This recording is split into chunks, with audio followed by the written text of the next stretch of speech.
Alhamdulillah Rabbil Alamin wal aqibatu lil muttaqin wa la udwana illa 'alal zalimin. Wassalatu wassalamu ala asyrafil anbiya'i wal mursalin sayyidina wa maulana Muhammad wa ala alihi wa sahbihi ajma'in. Rabbi shrah li sadri wa yassir li amri wahlul 'uqdatam min lisani yafqahu qawli. Ibu bapa yang kasih sekalian, ini pun kita Islam, tahiyatan wa barakatuh billah. Assalamualaikum warahmatullahi wabarakatuh. Jadi pada malam yang berbahagia ini, pada malam yang mulia ini, kita bersyukur kepada Allah Subhanahu wa taala kerana telah memberikan kita kekuatan, kesihatan dan kita hadir pada malam yang berbahagia ini. Jadi pada malam ini kita telah diundang, kita telah menggabungkan orang. Sebenarnya sebelah saya ni abang saya lah, sebagai Ustaz. Dan kita terima kasih kerana kepada pihak masjid kerana memberikan ruang kepada kita untuk menyampaikan ceramah pada malam ini. Jadi ceramah yang akan kita sampaikan pada malam ini ada kaitan dengan benda-benda yang kita tak nampak, benda-benda halus yang kita tak nampak. Mungkin benda-benda ini ramai orang yang tak percaya, ramai orang yang tak sangka, ramai orang yang tak tahu. Dan selamanya kita beri ceramah dari sini, alhamdulillah, besarnya kita nampak perbezaannya dalam masyarakat itu. Bila mula nampak, maka mereka sudah mula sedar, mereka mula kembali kepada Allah SWT. Kalau dulunya mereka tutup esok, mereka mempercayai benda-benda yang marut-marut, mereka percaya dengan benda-benda yang murabat, mereka percaya dengan benda-benda yang betul, yang tidak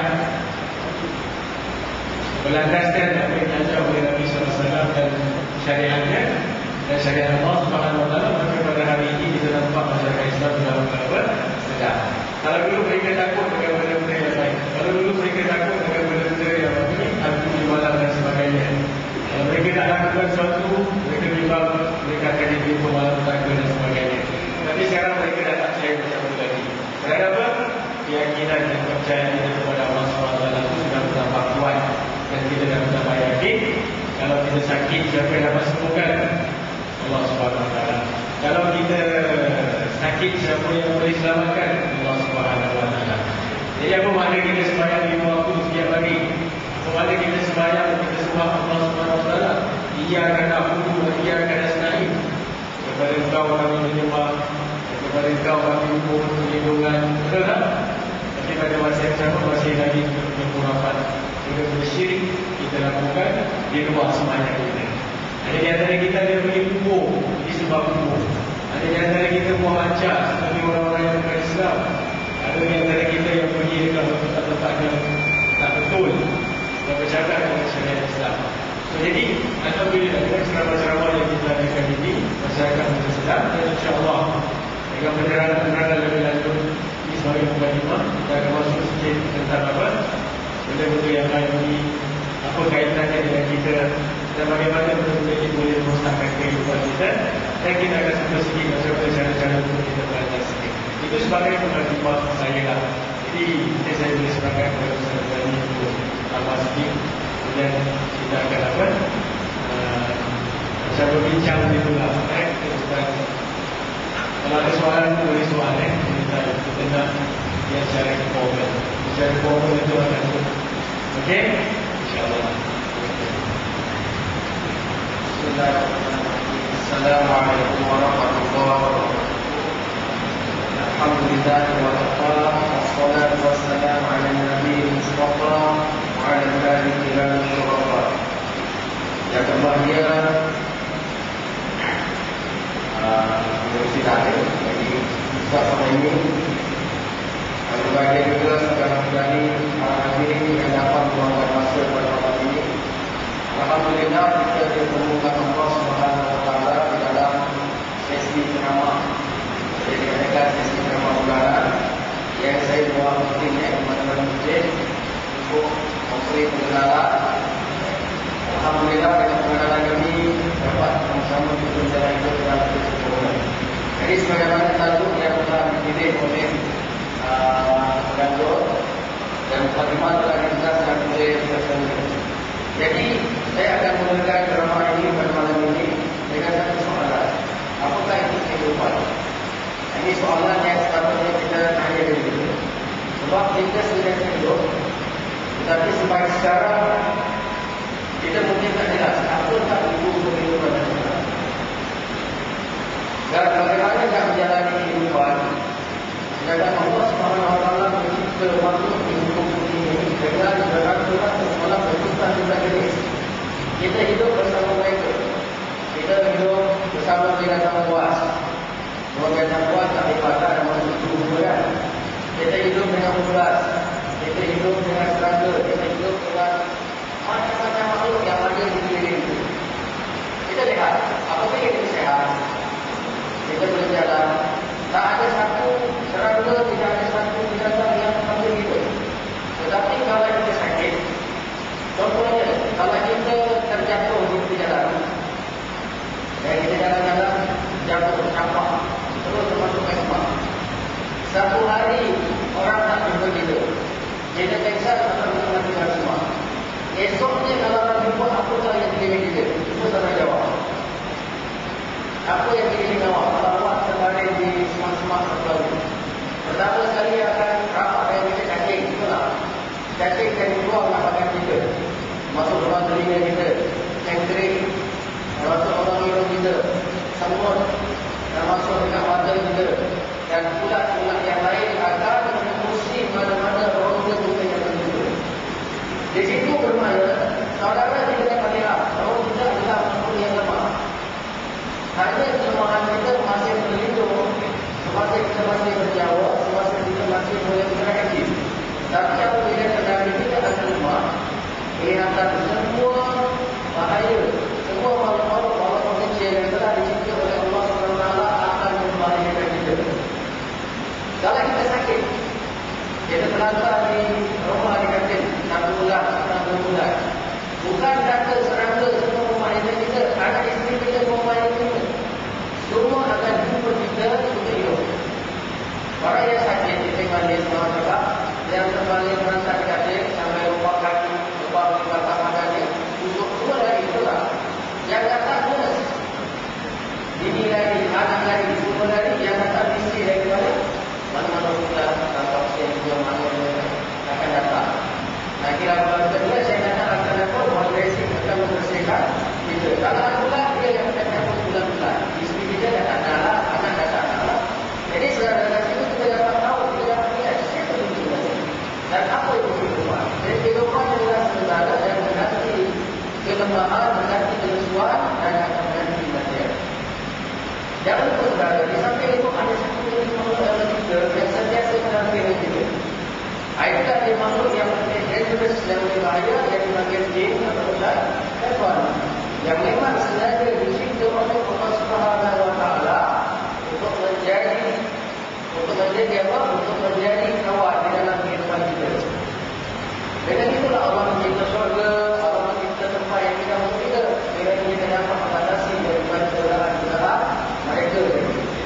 Kalau serangga tidak berbodoh, cacing tak berjawab, ulat tak berjawab, tetapi dia menyakitkan kita. Tapi makhluk yang dipanggil kita syaitan, dia sentiasa membawa dan menyakitkan hati dan perasaan kita. Respect saudara.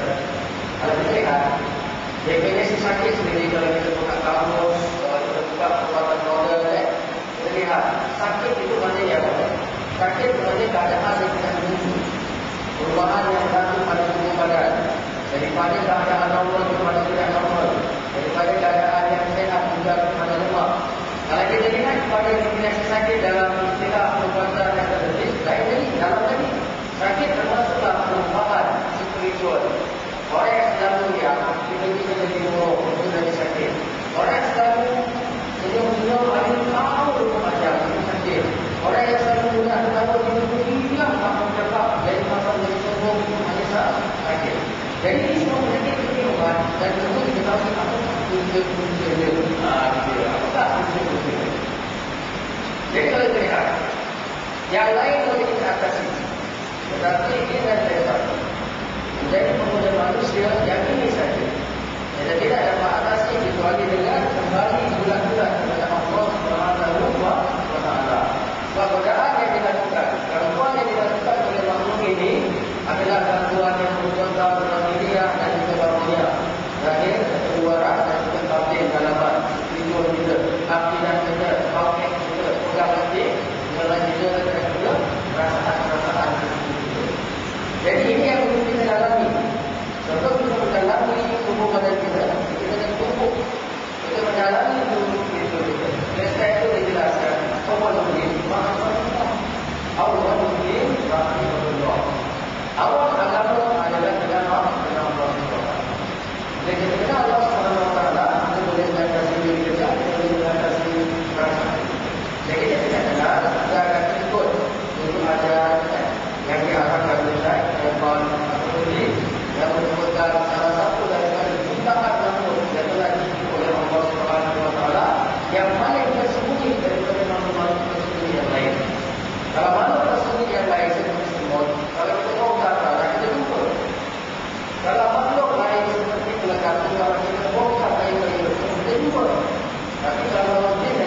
tulisan dunia boleh jadi state yang ada boleh jadi tiga kerana ketakutan melihat peristiwa yang ditayangkan dalam ini yang ada boleh jadi tiga tapi dari satu kuasa ini boleh membuat berbagai orang dan berbagai kepada yang melihat jadi setan ini satu tapi dia boleh mengganggu berbagai-bagai perkara oleh sebab itu mengganggu anak yang diam yang baik yang buat jadi dia dari rumah anak-anak yang rumah ibu bapa baru tadi saya baru balik dari rumah rawatan satu orang jumpa saya dibawa gambaran dia kata anak saya berusia 14 tahun anak yang lain dibawa pergi jaga mana-mana itu sejak 2 bulan lebih anak saya tak mau balik rumah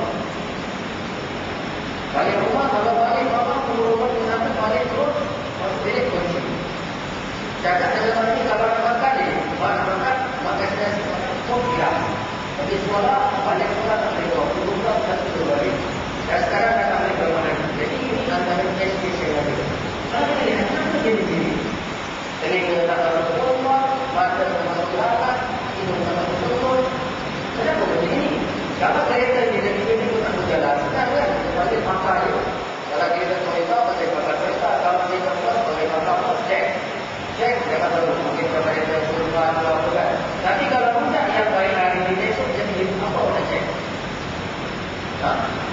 dua hari lepas satu orang lelaki yang tak terkini saya di Johor Bahru orang tu umur 50 tahun saya suka saya saya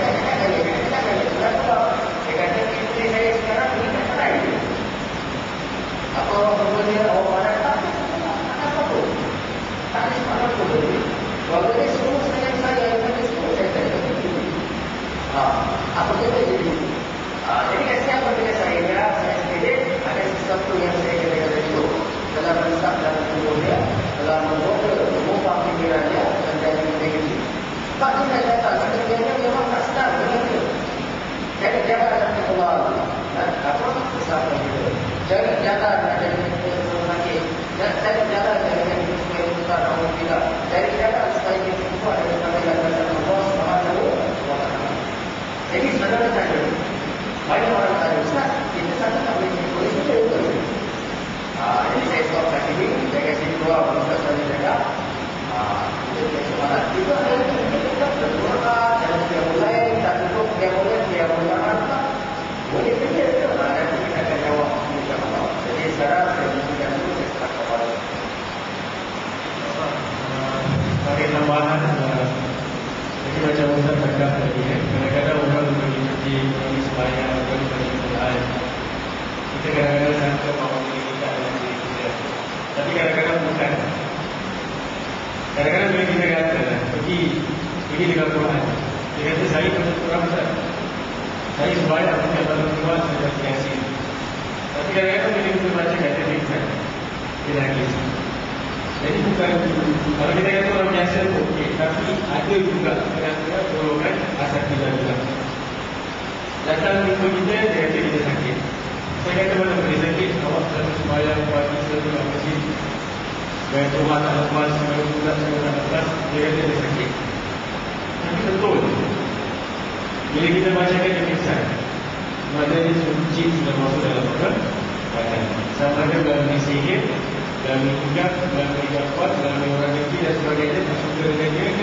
apa kita tak tahu tapi pokoknya benda itu sudah besar dalam badan seorang jadi ibu bapa sekalian tentang resap dalam badan itu masih juga ada yang tak percaya juga lagi mereka tak ingat depan mata pun ada yang tak percaya ada yang isteri sampai sakit-sakit tak pingsan pun tak percaya juga sampai nak mati pun tak percaya juga sampai berpuing mulut dia baru dia percaya oh benda ni yang masuk dalam badannya so itu yang saya katakan kesan gangguan-gangguan iblis dan syaitan boleh mengganggu manusia dan boleh mengganggu kehidupan berkeluarga kadang-kadang suami isteri marah suami isteri jadi benci jadi tak suka yang antara satu dengan yang lain tapi isteri mengaku tiba-tiba saya lihat suami saya jadi benci suami pula dia kata isteri saya cepat marah sikit-sikit marah sikit-sikit nak mengganggu dan sebagainya pergi kausi macam-macam kausi jumpa pun tak boleh selesai masalah dia kerana apa?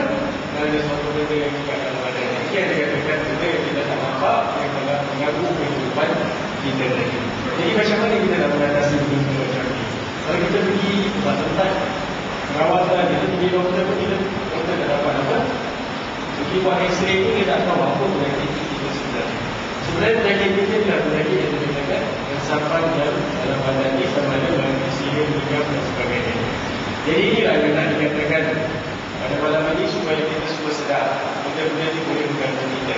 Dan macam mana cara untuk mengatasinya? Kita tidak boleh kita mengatasi kita lawan dengan pisau, tak boleh. Kita tak boleh kita lawan dengan apa, betul sebab benda ini kita tak nampak. Tapi macam mana? Kita kena kumpulkan kita punya apa? Keimanan dan keyakinan kita kepada Allah Subhanahu Wa Taala. Dan pada masa yang sama juga kita kena terus segera mencari orang yang tahu untuk menyelesaikan masalah-masalah tersebut. Jadi banyak sekali pengalaman-pengalaman yang telah kita lalui dan kita jumpa dengan benda macam ini telah mengganggu kehidupan kita dan mengganggu kehidupan keluarga kita.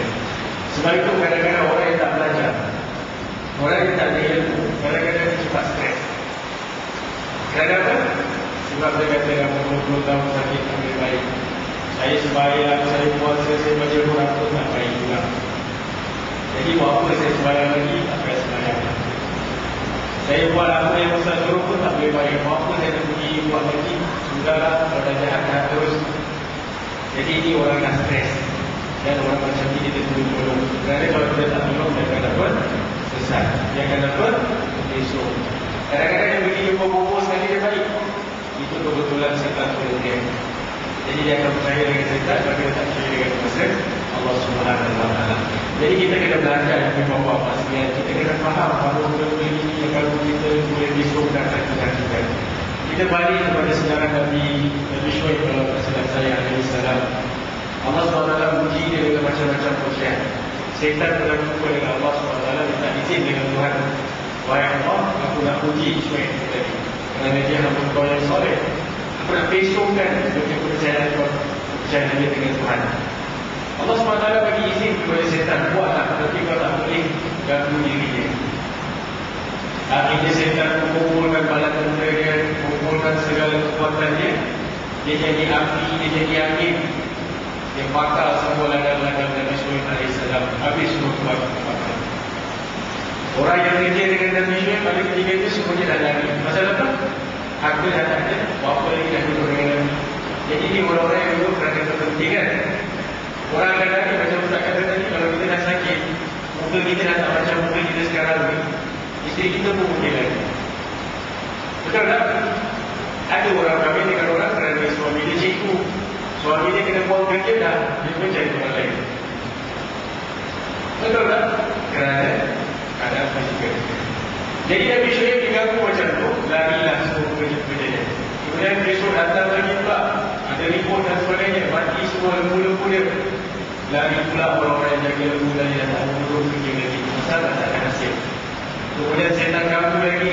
Bukan itu saja, dia ganggu, minta izin nak ganggu Nabi jadi supaya dia kena sakit. Allah izinkan juga, kau boleh ganggu juga.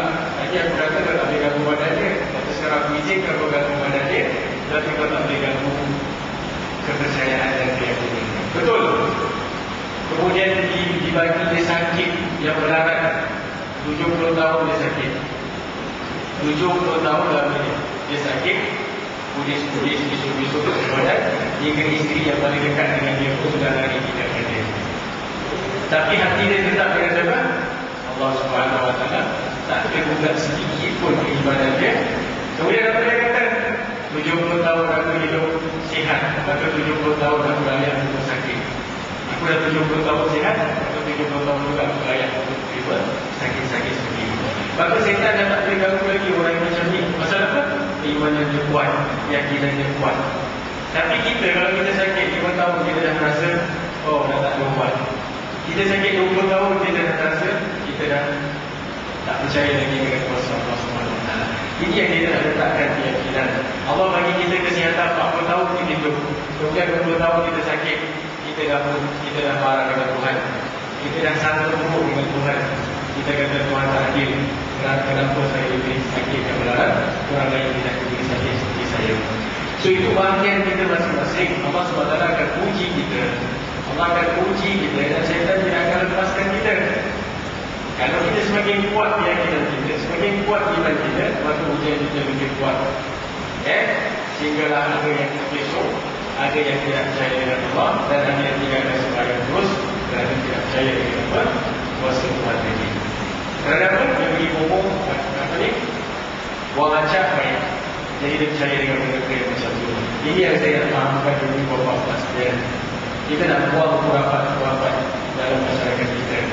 Kepercayaan-kepercayaan yang dulu yang kita pegang, kita nak buang. Kita jangan ada khurafat-khurafat macam ni. Kerana itu antara salah satu sebab untuk kita memperoleh apa? Keredaan Allah SWT, dan antara salah satu sebab untuk kita mendapat bantuan daripada Allah Subhanahu Wa Taala kalau kita sakit hati. Jadi sebagaimana saya katakan dan saya katakan tadi, bahawa setan itu tidak akan lepaskan kita walau macam mana keadaan sekalipun. Dia akan ganggu kita sampai akhir hayat kita. Dia akan ganggu kita sampai kita kejam mata. Dia akan datang, dia akan besokkan kita sampai kita tutup mata. Jadi sebab itu rahsia-rahsia yang diceritakan oleh syaitan, dia kata manusia ini terbagi pada 3 golongan. Satu golongan dia cerita dengan seorang Nabi Ayub. Manusia-manusia ini pada pandangan iblis ada 3 golongan. Yang pertama sekali golongan yang aku tak boleh ganggu dia. Pasal apa? Dia kata dia orang-orang yang ikhlas. Kasih dia sakit, kasih dia susah pun dia tetap apa? Ikhlas. Dia sembahyang bukan kerana manusia. Dia sembahyang bukan kerana siapa, tapi kerana siapa? Allah Subhanahu Wa Taala. Golongan yang kedua dia kata, golongan yang aku boleh kesuruhkan. Macam budak kecil main bola, dia boleh tendang ke sana, tendang ke sini. Ini golongan yang kedua. Dan golongan yang ketiga langsung tak boleh, iaitu golongan para Nabi dan para Rasul. Jadi Nabi itu tanya kepada syaitan, macam mana kau nak ganggu aku? Ada tak cara kau ganggu aku? Dia kata ada. Dengan cara aku kasih kau banyak makan. Kalau kau banyak makan, kau akan tidur malam dan kau tidak akan sembahyang malam. Itu dia yang boleh ganggu Nabi-Nabi. Maka Nabi itu berkata, aku bersumpah, lepas dia aku tak akan makan kalau aku tak dapat. Jadi dia makan kadang-kadang. Jadi kalau kita makan banyak, kita akan jauh kita. Sebab itu tak mahu cukup. Sebab itu kalau tidur kita lipat habis. Dan kita makan banyak penyakit masuk dalam badan kita. Sebab itu kita kena jaga. Jadi syaitan ini akan masuk ganggu kita, bukan dia merosakkan badan saja. Merosakkan otak kita, merosakkan kita punya hati, merosakkan tubuh badan kita. Bila orang tua otak dia dah rosak, ini doktor-doktor barat pun mengaku rasukan dan benda yang penting kita tak nampak. Masalah dia bukan. Bila dia masuk, dia akan ganggu dia punya otak. Bila dah otak dia tak betul, maka perbuatan dia pun akan tak betulkan. Itu menjadi peranan-peranan apa? Itu terjadi. Jadi jangan ganggu sampai kita ni apa ni? Terbesok. Otak kita dah tak betul, kita tak ingat. Sampai kadang-kadang kita buat suatu perkara yang kita tak sadar apa yang kita nak buat. Kita boleh terjun, kita boleh bunuh diri, kita boleh ketawa, kita boleh menangis, kita boleh tidur terlentang kat depan orang ramai tanpa kita sedar apa yang kita buat. Kadang-kadang suami jadi stres dengan isteri kalau jalan tu, isteri ketawa gila-gila. Malu tak kalau kita jadi suami. Asyik nak ketawa je, jadi suami jadi rasa malu. Jadi lama-lama dipisahkan. Ceraikan isteri dia, maka isteri dia pun jadi main, tak sakit lagi. Kerana itu yang saya tanya, yufarriqu bainal mar'i wa zawjihi, memisahkan antara suami dan isteri. Kadang-kadang bila kami asyik sakit dan isteri dia, bila bercerai baiklah. Jadi ini sebuah peranan yang dimainkan oleh iblis untuk mengganggu kehidupan dan kekeraman rumah tangga kita. Jadi ada tip-tip untuk kita melawan benda-benda ini. Yang pertama sekali, Imam Ghazali pada seorang orang ini, syaitan tidak akan tinggalkan kita, dan dia akan masuk dengan cara yang paling halus. Dalam hati kita, kalau orang tua rajin sembahyang, rajin puasa, dia akan kacau kita supaya kita menjadi riak. Tanpa kita sedari. Kemudian bila kita riak, kita pun mulalah khusyuk dalam sembahyang. Tanpa kita sedari bahawa kita sembahyang kerana sesuatu. Kita khusyuk bukan kerana Allah, tapi kerana keadaan masa kita supaya jadi khusyuk, maka kita jadi khusyuk. So itu sudah jadi riak. Tanpa kita sedari, saya tak akan. Kemudian kita akan baca Quran. Baca Quran bukan kerana Allah. Kerana apa? Kerana sesuatu yang lain. Kita akan pergi haji. Pergi haji bukan kerana Allah, tapi kerana sesuatu yang lain. Jadi orang-orang yang macam ini pun sudah diganggu oleh apa? Syaitan juga tanpa kita sedar.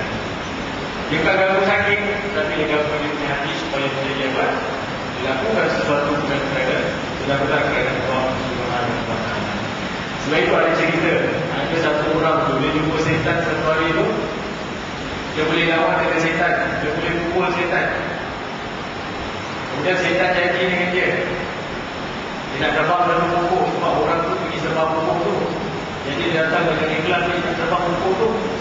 Dia jumpa syaitan, syaitan kata jangan terbang. Kemudian dia bergasak, dia lawan, dia menang hari tu. Kemudian syaitan kata kau jangan terbang. Setiap pagi aku akan kasih kau duit, kau bangun saja, bawa bantuan kau duit. Jadi setiap pagi dia bangun, ada duit. Hari pertama, hari kedua, hari ketiga. Masuk hari seterusnya dah tak ada duit lagi. Kemudian dia nak pergi terbang lagi pokok. Dia dengan marah ni. Dia lawan dengan syaitan, dia kalah. Pasal apa? Pasal kali kedua dia nak lawan syaitan bukan kerana Allah, kerana duit lagi. Duit dah tak ada bawa bantuan. Jadi dia lawan dengan syaitan, dia kalah. Jadi ini kita nak kena faham.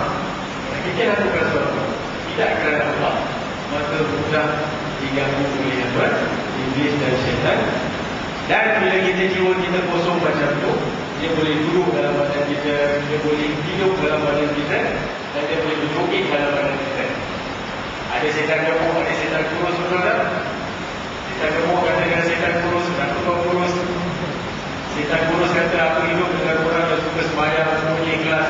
Dia dah masuk rumah baca doa, nak makan baca bismillah. Bila nak tidur, suami isteri baca doa, aku tak dapat campur dengan dia. Sebab itu aku kurus. Kemudian syaitan gemuk kata, kurus dan dia kata syaitan gemuk, kenapa kau gemuk? Aku hidup dengan orang yang tak pernah baca. Nak makan enggak, aku makan dulu. Nak masuk toilet, berebus tak baca doa, aku pun tengok. Hari-hari dengan muzik, aku joget. Sebab itu aku gemuk, dia macam ini. Happy. Jadi ini hadis Rasulullah menceritakan ada syaitan gemuk, ada syaitan. Jadi kesannya syaitan mengikut kita, dia duduk dengan kita, dia akan bersama-sama kita, dia akan cari peluang untuk merisaukan kita. Sebab itu kalau kita marah keluar ajar kita supaya apa? Supaya duduk. Kalau kita marah lagi supaya ambil sembahyang. Kalau marah lagi banyak istighfar. Lepas itu kita ingat balik apa yang kita akan lakukan. Kadang-kadang kita lupa, kita tak ingat sebab syaitan nak kuasai diri kita sendiri. Nampak tak? Lepas tu baru kita sedar sebab apa aku dapat. Kita nak kuasai kita tanpa kita apa? Sedar. Sebab itu banyak berlaku kes perceraian. Kita lepaskan talak bagi isteri kita, apa kita sadari apa yang kita lakukan. Lepas itu kita nangis. Sebab kita dah ceraikan isteri kita talak 3. Lepas itu dia menangis dan rujuk balik dan nak balik. Kita sini kita kena bayar orang lah untuk kahwin dengan isteri kita. Nanti ceraikan, kita kahwin. Nak macam tu. Jadi di semua keadaan iblis dan syaitan dalam kehidupan rumah tangga kita. Jadi kita belum sentuh lagi tentang sihir, tentang apa tu? Macam mana dia boleh masuk dalam badan kita, macam mana dia boleh meresap dalam badan kita, macam mana dia boleh duduk berpuluh-puluh tahun tanpa kita sedari. Kadang-kadang diri kita ni kita tak tahu yang kita ni sebenarnya dikuasai oleh benda-benda ni. Kita tak tahu. Pasal apa? Kita lupa, kita leka, kita lalai, kita jauh daripada Al-Quran, kita jauh daripada ajaran sunnah, kita jauh daripada masjid, dan kita jauh daripada lingkungan orang-orang yang beriman. Jadi kehidupan kita penuhi dengan apa? Hiburan dan sebagainya. Jadi syaitan duduk dalam kita tanpa kita sedari. Cubalah kalau tak percaya. Ada orang tak boleh dengar Quran, buka Quran dia panas. Orang kalau normal suka dengan Quran, tapi kalau dia tak normal dengan Quran dia nangis. Dia tak suka, dia panas. Itu maknanya ada syaitan dalam badan dia, duduk dalam badan dia akan sendiri dengan macam ni. Jadi kalau nak cuba balik rumah, taruh Quran, pejam mata. Kalau awak menggigil, kalau dia ada satu tingkong dalam tubuh kita. Kalau kita malas nak lakukan sembahyang, ibadat dan sebagainya, maka ada satu benda yang ganggu kita, menyebabkan kita jauh daripada apa? Akan kita. Jadi ini yang kita nak tahu ibu bapa apa sebenarnya hakikat sebenar cinta benar bukan cinta buat-buat. Dan cubalah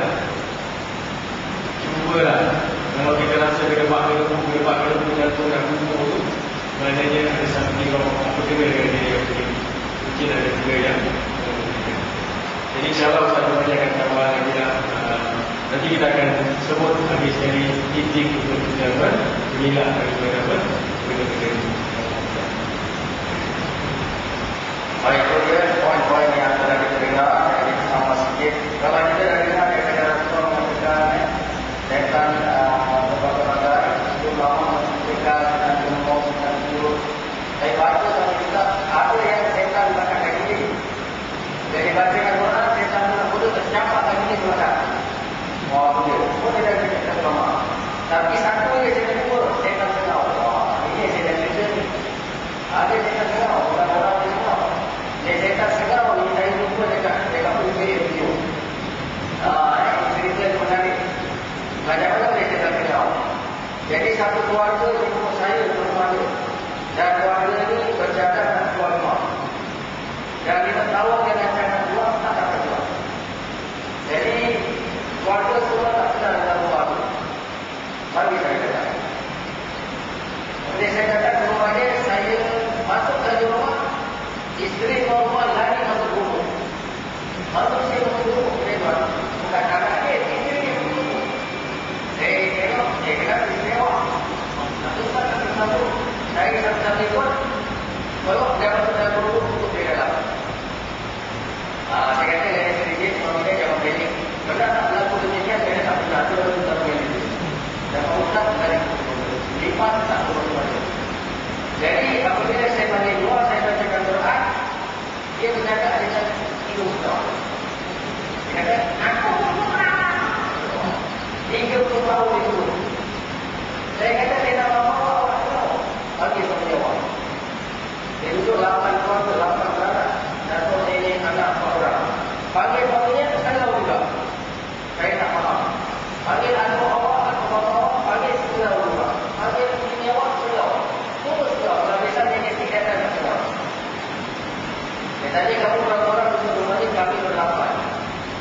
Aku berapa panggil, aku ber-2. Oh, saya 2. Jadi, kata tuan-tuan, lepas selesai rawatan, saya tanyakan cerita. Lepas saya selesai rawatan, saya suruh pindah semua di ini, lepas itu untuk pindah. Lalu saya tanya anak dia satu-satu. Kadang-kadang dia, setiap hari dia masuk bilik saja, berbual. Padahal saya ada tengok TV, tiba-tiba dia suka ada orang panggil isteri dia buat cantik. Dia tengok tak ada orang. Dia orang lelaki untuk diri kami saling membuka. Dengan orang lelaki, kita isteri panggil buat cantik. Jadi, keluarga ini untuk berbual cantik. Keluarga ini cuma 6 orang, keluarga ini ada 8 orang. Di bulan saya kira, di bulan satu bilik, keluarga ini ada dekat 10 orang. Semua jenis kawan-kawan, yang berbapa itu, kawan-kawan. Alhamdulillah saya berita dia tidak. Dia tidak.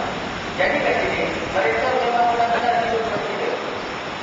Sebab kata di mana rumah yang ada di tubuh ini, di mana ada rumah, di situ ada penghuni yang dihidup.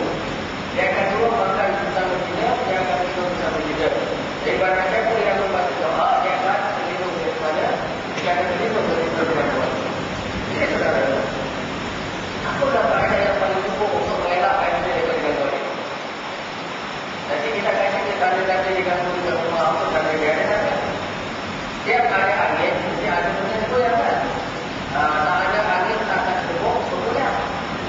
Tapi kadang-kadang angin tak ada, pokok yang juga ada sebut. Punya ikut semua, yang itu kan. Dia. Jadi tak ada angin, pokok tak ada sebutnya. Jadi saya akan tunjuk tanda-tanda dan tanda. Dan sebelum kita pergi situ, pertama saudara, kita kena tahu makna itu juga. Kita hidup untuk apa?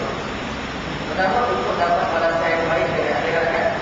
Tak payah malu lagi kita kata kita hidup nak betul-betul kan. Iman yang seperti kita, iman kita iman orang biasa kan. Kalau iman kafir itu lain. Kita iman seperti kita. Kalau dia tanya iman itu Muhammad apa?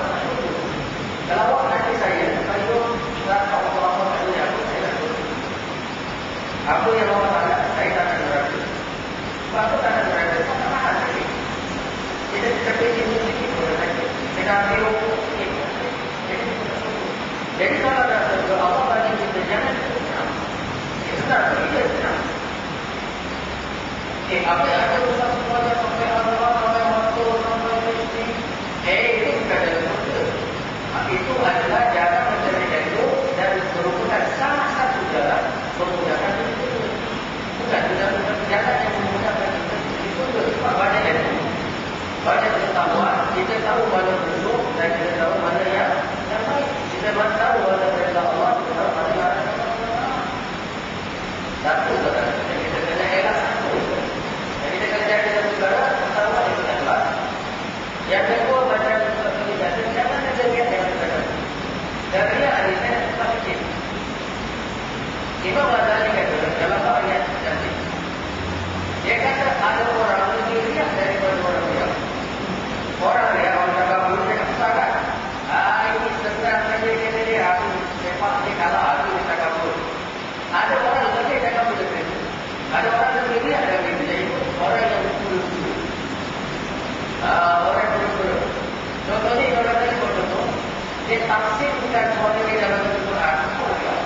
Contohnya dia imam. Saya datang sini, awal nanti saya jadi imam. Nanti dia dari bawah, saya bawah. Dia jadi daripada imam. Masjid istighfar. Masjid dia istighfar. Dia sebut jadi imam. Saya pun jadi imam. Selalunya bawa akbar. Jadi anak isteri dan kawan-kawan dia kata, tapi jadi imam. Saya ini kita kira. Jadi yang katakan pun, patut boleh.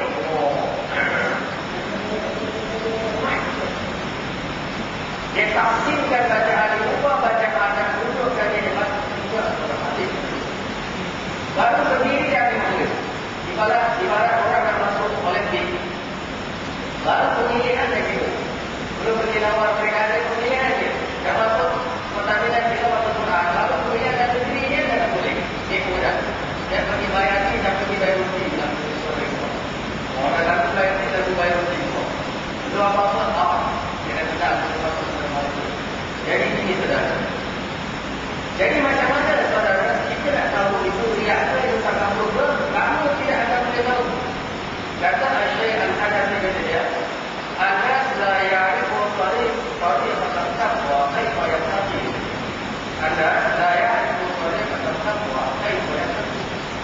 Seorang manusia yang tak tahu jalan takwa macam mana nak hidup? Dia tak tahu jalan takwa, tak belajar ilmu takwa macam mana itu dia jadi orang takwa. Tiba-tiba pakai dia baca orang lain kamu banyak-banyak dia. Wah, jadi dia terus sebab sikap dia. Baca macam mana kalau dulu dia lampu-lampu, sekarang sudah dia sampai ganggu banyak itu tak mau cakap semua. Orang cakap ustaz dia ada punya. Itu. Tapi semua itu orang siapa? Bodoh dia tak faham dia tak tanya dia. Jadi orang yang semua macam orang lain, macam orang hebat, macam orang warak, kerana semasa lalu tak keluar. Lalu banyak sekali kita semua macam orang kami sudahlah. Subhanallah. Ini lebih baik. Jadi dia kita jadi manusia normal. Kalau hanya orang cakap. Kalau hanya orang diam. Jangan lagi cakap. Itu apa yang keluar. Tapi kalau dari diri ada yang satu kes, satu ulama belajar di masjid. Kata saya salah satu daripada imam masih juga. Jika aku mengajar ulama itu ini.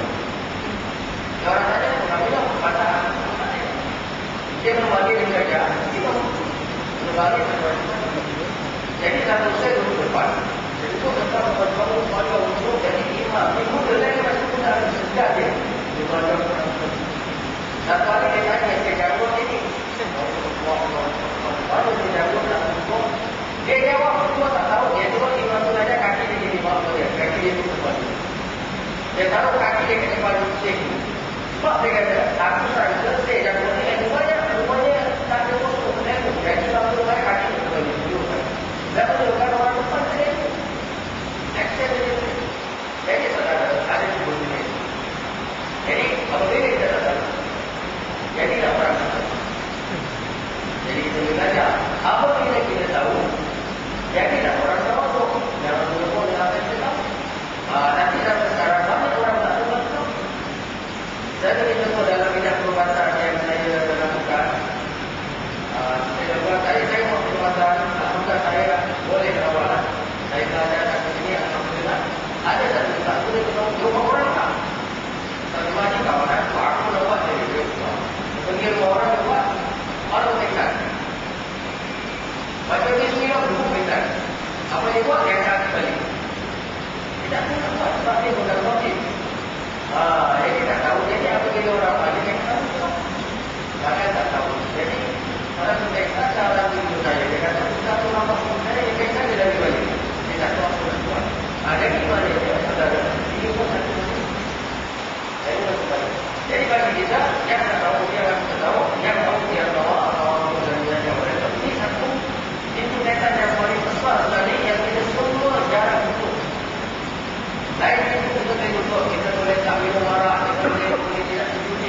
tidak berzina, insya-Allah kita boleh tak pukul bini kita, kita boleh tak mencuri.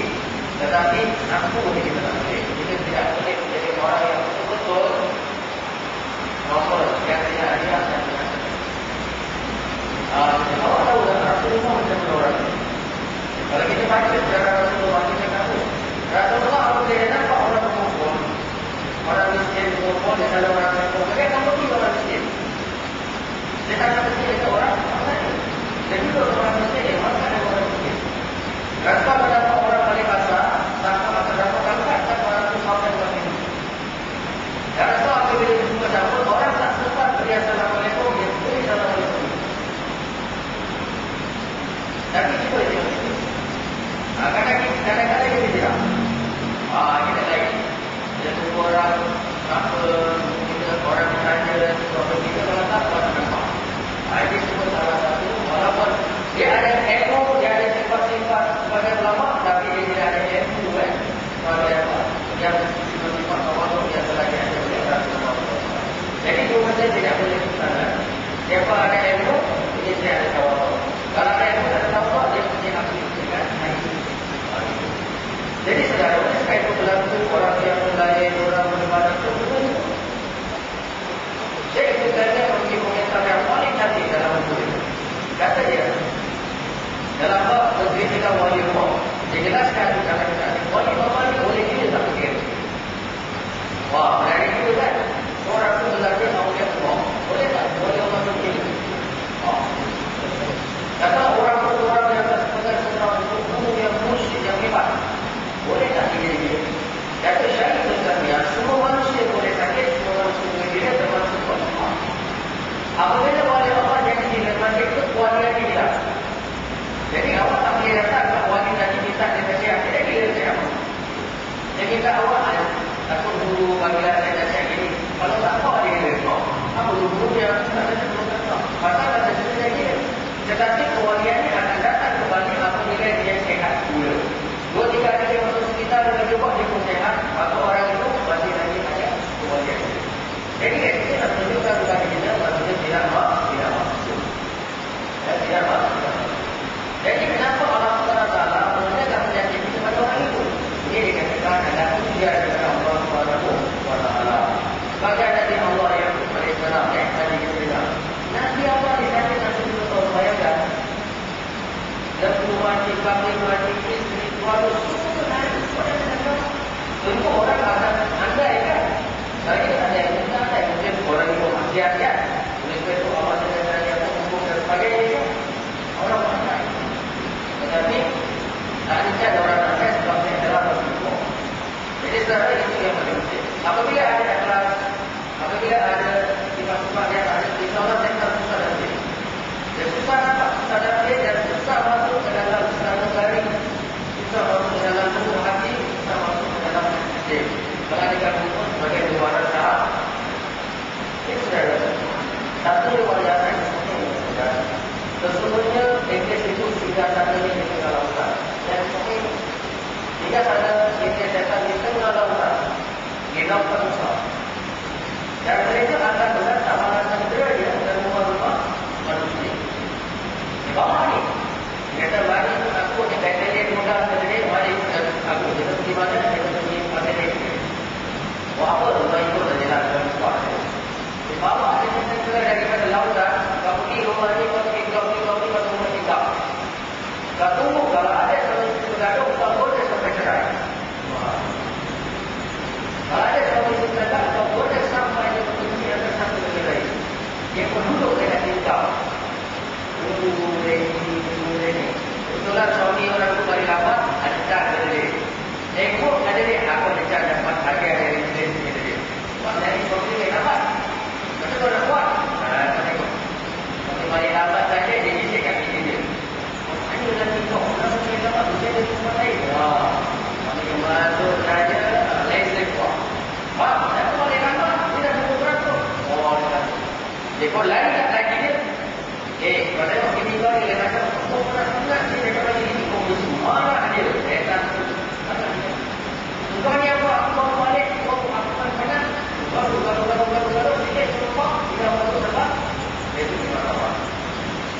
Jadi mahkamah.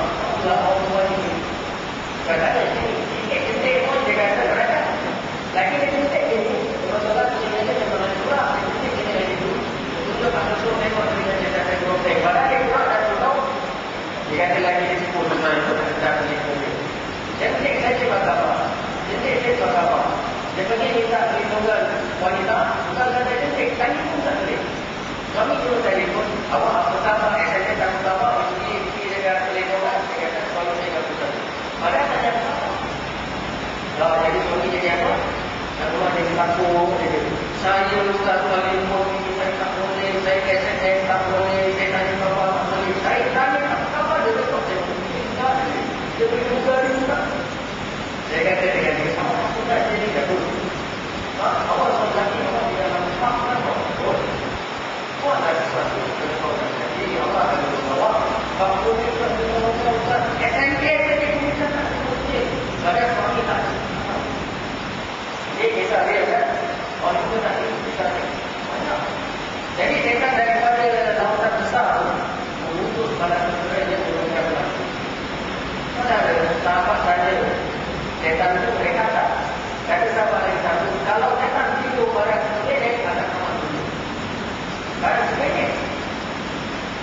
Kalau awak tidur sejam, tak apa kan? Kita tidur 2 jam, ikut berbagai kita berbeza. Kita sendiri tidur. Bunyi senang, macam-macam kepada. Okey. Jadi ada 2 jenis kita guna. Satu guna asli, satu guna kata. Ini ikut pengalaman saya. Ini kata. Yang jahat kata, yang baik-baik lah. Setan ini, dia tidak kata. Tetapi dia penuh. Oh, betul. Yang satu kata, umpama semua pakai dengan anjing. Anjing ganas dengan gigit. Anjing duduk di bawah musuh dah ganas. Hidup dalam letek. Dia tak ada orang semua dulu. Dari bawah musuh. Dia gigit. Semua pakai tak ganas. Awak kalau gigit jalan-jalan tidak semua awak buka. Jadi setan dia itu. Jauh dalam perasaan, jauh dalam pikiran, jiwa. Tapi dia tak ada. Dia betul-betul dari sini. Berebut depan tiga awak dengan kata tiba-tiba kita nak buat rapat kerja dapat itu ada. Jadi kata-kata saya rasa itu saya jelaskan. Apa kata-kata godaan itu datang dalam diri itu. Kata yang paling simple, yang paling senang sekali ialah kalau ada kita akan dalam baju kita. Pertama, kalau awak biasa makan nasi yang baik lah makan nasi itu makan kalau sebut berbeda awak. Nasi yang bagus-bagus. Awak masak pagi dengan air basi. Atau masak dengan tentang basi. Lebih. Itu lain daripada dengan awak. Kadang awak masak sama ni ada sikit macam ni juga. Ada bau tiba-tiba, bau minyak juga, bau wangi, bau busuk juga. Tiba-tiba dalam ada bulan ke, awak dari apa dari tempat kafe, awak dari sini sama-sama. Isi yang terhambat dari malam ni. Dapat dibuat daripada itu. Dapat itu dekat bekas atas kain tak ada lagi dekat. Tapi dulu orang lewat orang dari posisi itu. Oh itu tak ada lagi. Tak. Dulu orang dari posisi itu orang negatif dulu. Saya tengok orang itu. Jadi itu. Ini saya sampaikan. Lepas nanti di rumah kita. Jadi apa orang buat? Jabut kita rumah. Takkan kita nak jabut. Kita nak ingat kita orang luar. Kita nak apa? Lelaki di atas Allah dan di atas dia. Dia yang kita nak buat. Leskan itu kita akan ramai ini supaya dapat kita menjadi jalan doa. Kalau tak ada begitu dah. Yang bermakna dalam waktu kita akan ada masalah. Akan ada masalah contohnya anak dulu anak balik. Mula merayakan anak lagi. Jadi akan dapur dulu. Masak sebelum tidak ada masalah nak dulu. Sekarang ada macam ini. Orang bunyi dia marah-marah, tanya sikit dan tidak diam. Orang mana tak tahu betul. Kita tak tahu kalau kita pilih dia tak pernah jadi. Atau kalau suami yang jaga, sebab kamu dah siap tak pilih dia, mana sibuk je lah. Aku nak tidur hari yang bulan sikit. Kenapa lagi aku ni? Jadi tanda-tanda keputusan dan buat sebenarnya dengan Tuhan. Jadi kalau kita jaga ni, saya mohon orang lain. Jadi apabila berlaku demikian, kita pun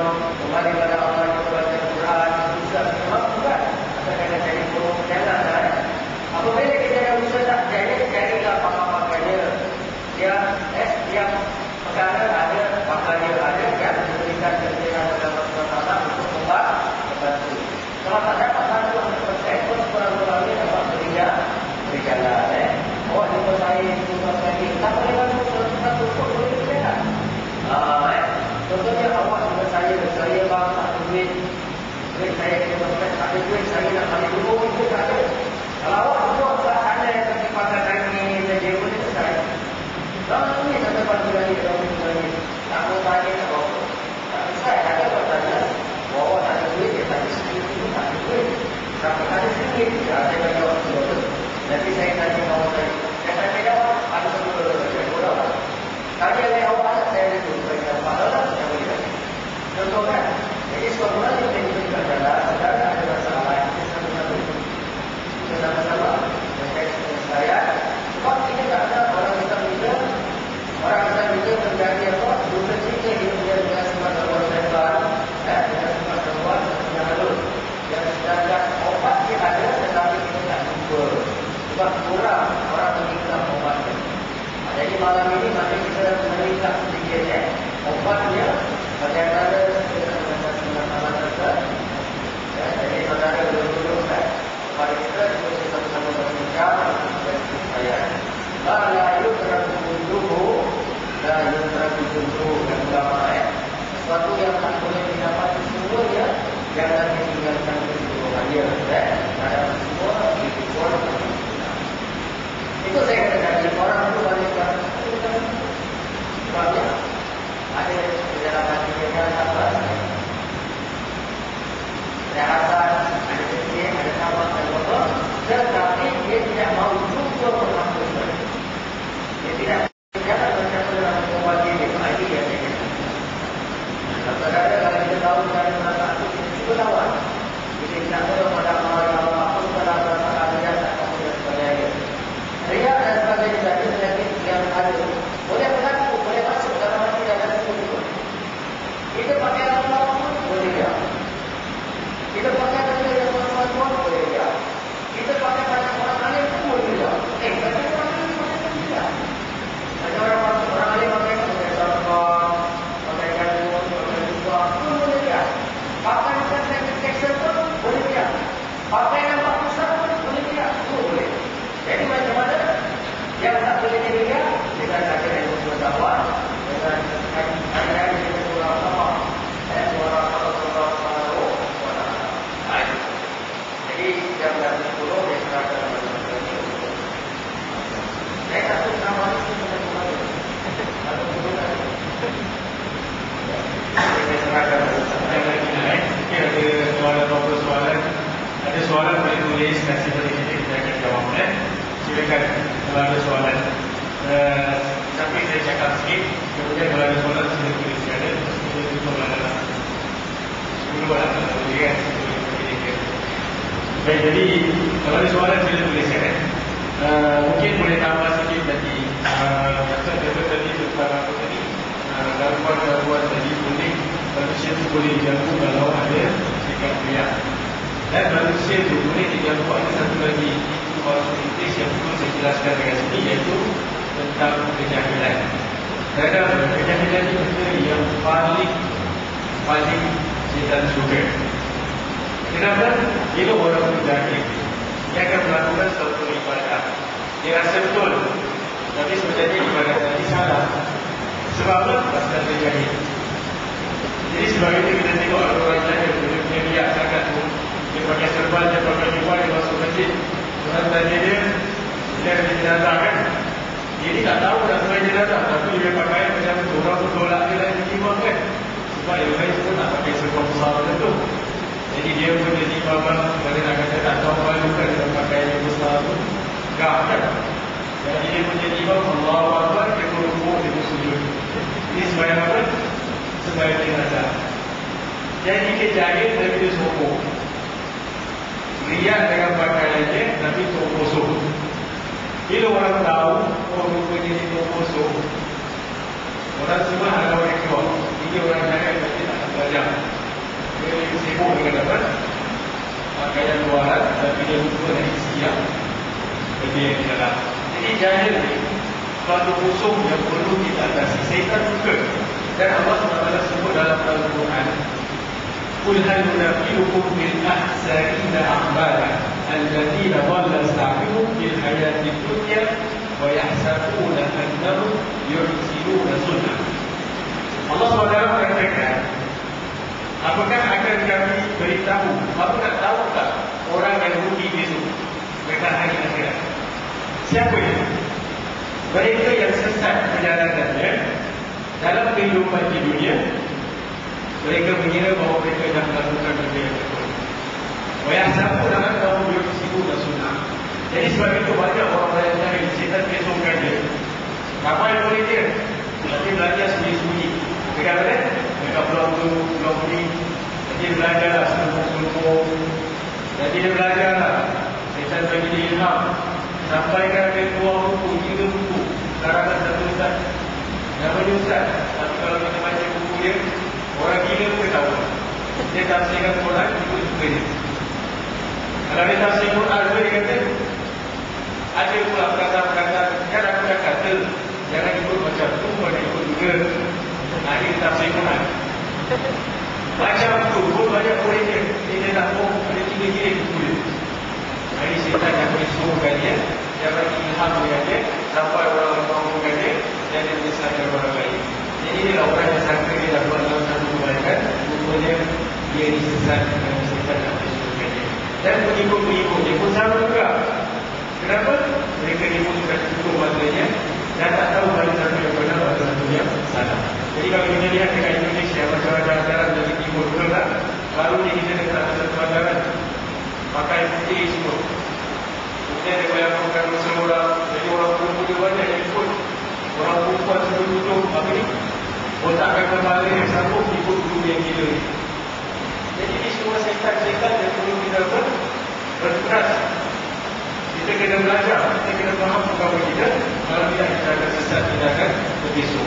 Jadi saya nasihatkan, kalau kita tak tahu, kita bertanya.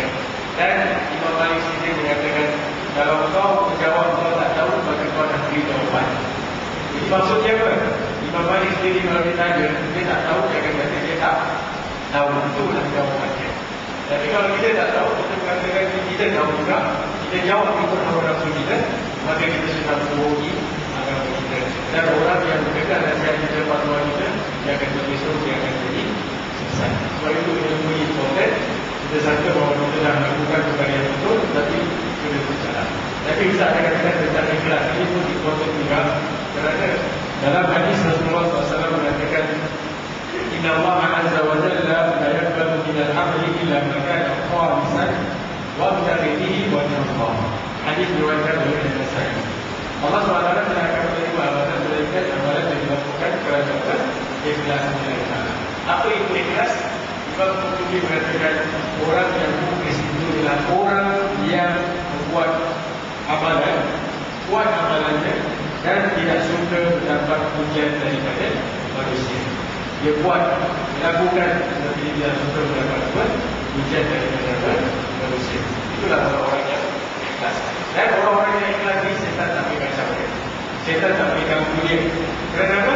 Illa ibadah kami kubur pasti. Kecuali hamba aku yang ikhlas. Hamba Allah yang ikhlas, setan tak dapat apa? Ganggu, tak dapat apa? Disukai. Jadi insyaAllah mudah-mudahan kita masuk dalam hamba Allah yang ikhlas. Apabila kita melakukan amalan, mungkin kita terkesong sikit. Kalau sebelum ini kita punya yang salah sikit, kita betulkan niat kita, insyaAllah Allah akan betulkan dosa kita. Jadi tak salah, manusia ini selalu melakukan kesalahan. Manusia melakukan kesilapan, betul tak? Sebab itu ayat yang kita doa, Rabbana wala apa ni? La tu'akhidna in nasina. Jangan pakai itu terus.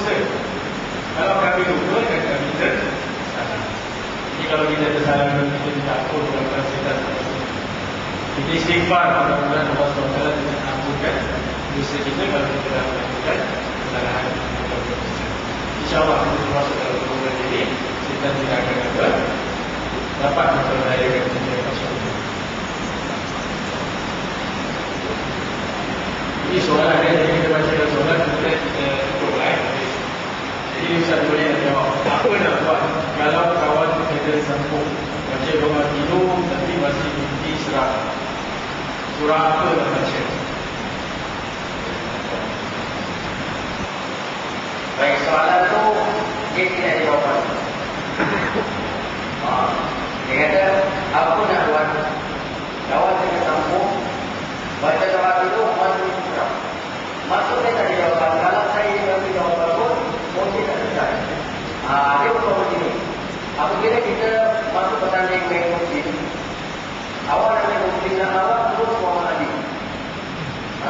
Awak masuk mereka negeri dan awak punya.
mana jadi orang nervous.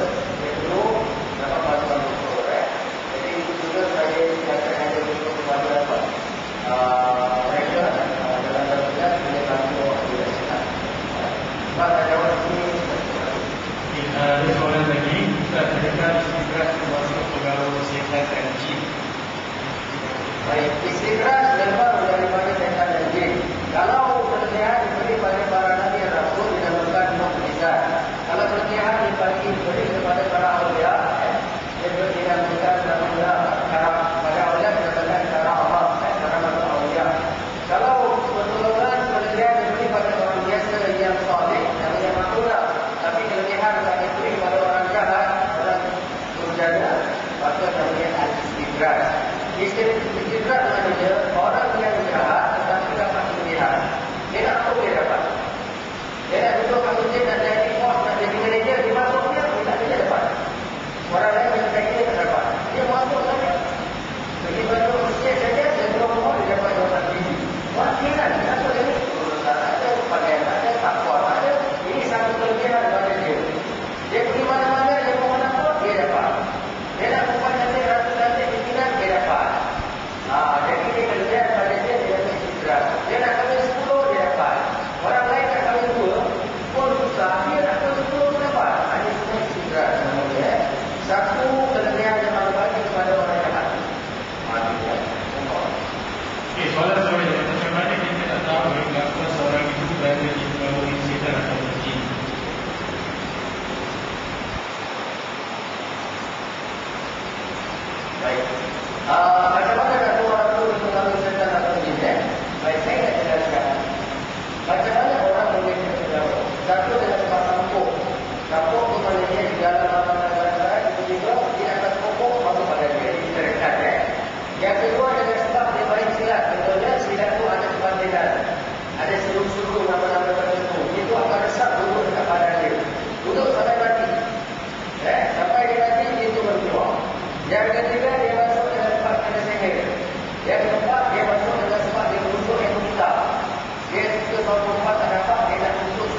Waktu pada beberapa dan kuat untuk siapa yang lain. Maknanya, Syekh Syarani kata, antara tafsiran ini ialah pada agama lain, siapa guru agama yang banyak pengikut, ramai pengikut, itu kena jaga-jaga. Mana-mana agama yang pengikutnya sikit dan ramai, boleh jadi itu yang betul. Jadi kamu nak tinggal sekian saja. Kalau saya duduk depan, saya duduk depan saja ulama, orang nak tanya, saya betul tak betul? Ada orang yang boleh. Saya wanita depan dasar, insyaAllah, kalau baru depan itu. Satu lagi kumpulan, kemudian dia ribu-ribu sampai putih semua. Wangi semua. Kita tahu angin, dia wangi semua. Murid beribu-ribu. Dia cakap satu lagi, semua nangis. Tengok belakang tak ada. Bahkan aku tak tahu, kitab yang dibaca salah baris tak betulkan, lirik yang dibaca salah baris, salah rem tak betulkan, ada cerita. Ini yang mereka kita oleh Syekh Syarawi, wasayamu luari bagi pada. Maka dia akan jadi ganjil. Barang siapa yang memulai saya benar, akan disebut. Barang siapa yang memulai saya berapa dan benar, semua orang betul. Dan mereka beribu-ribu. Ini bukan saya maksudkan, tapi ini yang dibuat oleh Surah Allah besar, Syekh Syarawi. Orang pasti terdekat dan banyak lagi yang dibawa. Ini soalan yang terakhir lagi terangkan. Pada bulan puasa 2 tahun lepas saya setiap kali sembahyang dengan kuat. Tahu saya dalam bulan puasa itu tak ada setan juga. Mereka ini dirasakan, mereka ini sihir. Kata seorang guru katanya, saya jumpa seorang guru dia kata dia adalah sihir. Jadi jawapannya senang saja. Dalam bulan puasa itu memang setan itu memang tak ada. Tapi jin itu tetap ada. Sebab itu dalam bulan puasa masih ada gangguan rezeki. Ada masih yang orang kena rasuah dari sendiri masih ada. Masalah tu, jadi itu tak kena. Tapi bulan puasa ni biasanya tak berapa kuat. Benda dia tak berapa kuat kalau dibandingkan dengan apa? Lepas daripada bulan puasa. Jadi sebab itu kita pernah tanya benda-benda ini. Kata kau kena. Dia kata yang kena bukan kita lah. Itu semua yang besar-besar dia. Jadi kita ni take over. Jin-jin ni take over. Setan-setan yang kenikat pada bulan puasa. Pernah saya tanya satu jin. Dia kata, siapa Tuhan kau? Orang tunggal yang besar tu, Iblis nama dia kata. Mana dia? Kita semua takut, jangan sebut nama dia. Tapi bulan puasa saya tanya, mana dia? Dia kata dengan kita setiap tahun bulan puasa dia pergi cuti. Dia pergi cuti, saya kata Pak Bahrul. Dia bukan kena dia bercuti. Dia kena tangkap, dia kena ikat. Tidak, dia bercuti. Mati-mati dia kata Tuhan dia bercuti. Kalau Tuhan bercuti macam mana? Tuhan kita tak bercuti hari-hari ada. Akhirnya cinta masuk Islam. Kita berbual dengan ini masuk Islam. Betul juga takkan bos dia bercuti Tuhan dia. Jadi dia kompetisi kan. Jadi dia kata bila dia orang semua cuti, orang yang besar cuti, maka kita lah diberi tugas untuk take over. Jadi kita akan jalankan tugas semampu yang boleh. Kita masukkan orang, kita sesatkan orang, kita pesongkan orang. Dia tak nak keluar. Pasal apa? Dia takut. Kadang-kadang beberapa hari pun dia akan keluar. Balik ke negara. Aku tak berani keluar. Macam aku keluar. Pasal apa? Bos-bos dia akan balik daripada cuti. Jadi cerita betul. Ini setan jin yang cakap. Jin-jin yang cakap. Jadi kita baca hadis Rasulullah. Rasulullah kata dalam puasa setan kita semua dikunci, diikat. Itu betul. Dan kita dapat tadi kita dapat membuat. Itu semua diikat. Semua diikat. Ya? So jadi saya rasa saya dah jawab lah. Dan kita semua dah jawab. Mudah-mudahan apa yang disampaikan itu menjadi itu timbangan kebaikan kita, insyaAllah. Walaupun sikit, mudah-mudahan hasil kita buang ini Allah SWT akan berikan ganjaran kita lagi. Dan mudah-mudahan menjadi amalan timbangan kebaikan kita dari akhirat. Saya rasa tak ada apa-apa lagi. Tak ada apa-apa lagi. Jadi kalau tak ada apa-apa, kita minta maaf. Kita rambut, berkaki, bersalah, istilah yang baik datang daripada Allah SWT. Yang buruk datang daripada kekurangan kita sendiri. Dan mudah-mudahan ada ceramah-ceramah seperti ini kita ada sedikit itu, buat ada sedikit itu, agar untuk kita lebih dekat, untuk kita lebih rapat dengan Allah SWT, dan kita lawan sebelum kita tak nampak ini. Jadi cara-cara yang lawan sedikit kalau dapat dengan rumah itu biasa buka Quran, baca Quran. Rumah kalau tak baca Quran itu, jadi setan masuk, jin malaikat tak nak masuk. Jadi baca Quran, menjaga supaya kita berjemaah kalau dia di rumah. Jadi baca sikit-sikit doa-doa yang Rasulullah ajar, tidur, masuk toilet, keluar toilet, tengok selfie. Semua doa yang Rasulullah ajar itu ada hikmah. Sebab itu kalau kita baca, kita masuk toilet, kita tak nampak. Tapi kalau kita tak baca, kita akan tidur, kita mati. Sebab itu kita suka duduk toilet takut sekali. Tulisan hukum lagi. Jadi itu yang kita tak nak. Jadi kita baca doa-doa yang Rasulullah ajar, itu semua dapat menghalang daripada gangguan iblis dan syaitan. Akhir sekali, contoh, kalau kita sama-sama isteri, kalau kita dua baca doa, takut nanti syaitan dalam kalau ini, anak tu lahir, diganggu oleh syaitan. Jadi anak tu jadi nakal, susah kita marah-marah kita kata apa? Ada syaitan. Kenapa kita lupa baca doa? Jadi kalau kita baca doa, Rasulullah kata syaitan tak akan dapat apa-apakan anak tersebut dan anak itu menjadi anak yang soleh. Itu kesan daripada doa-doa yang kita lupa yang Rasulullah ajar kita. Jadi insyaAllah kan, kalau rumah baca doa, Rasulullah baca doa, syaitan akan ikut. Tapi kalau kita lupa berhubung masuk, keluar masuk, syaitan nanti masuk dalam rumah, kesannya kita nampak rumah itu panas. Walaupun cantik tapi panas. Orang yang kat dalam semuanya apa? Tegang, tension, bergabung bagi orang cakap. Aku tak ada tanda yang saya kata tadi, benda itu dah masuk dalam rumah dan ganggu kehidupan keluarga kita.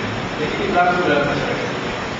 Jadi akhir sekali lah kita tutup batas dengan baca surah Al-Asri dengan tasbih kafar. A'udzubillahi minasyaitonir rajim. Bismillahirrahmanirrahim. Al-Asri insana lafi khusr illa alladziina aamanu wa 'amilus shalihati wa tawassaw bil haqqi wa tawassaw bis sabr. Subhanallahumma wa bihamdihi asyhadu an la ilaha illa anta astaghfiruka wa atubu ilaik.